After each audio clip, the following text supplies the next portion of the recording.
Alright, my name is Hiram Shelton, and this is my video on the Judiciary Branch. So I'm going to cover federal, state, and local courts, their structures, and what it means to be at the different levels.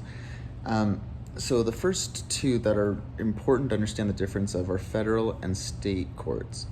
And so there's some great things in our book, actually, on page 4, right here. And it talks about how basically when they overlap, when federal and state laws overlap, the federal courts will reign supreme. So they matter more, they take over. But I found some great articles. It does talk about this in our book, but I also found, like on this website, uscourts.gov, talking about the difference between federal and state courts, that state courts have a lot more jurisdiction in general. So the federal court is quite narrow as to what they can rule or what matters federally. And most of those things are like terrorism, anything like bank fraud or credit card fraud. It's a lot more federal things that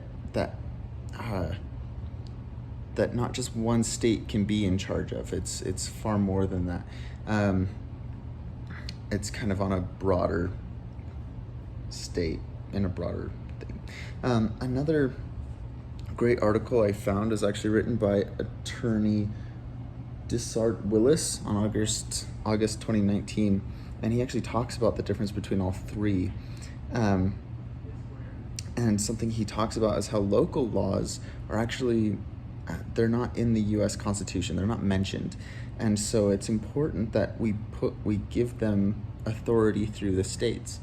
Something that helps me understand the local laws is one time I was on a ride-along, and the officer told me about how in one jurisdiction, for one police department, they will treat a parking violation with a ticket, whereas in a different police jurisdiction, they might tow the car.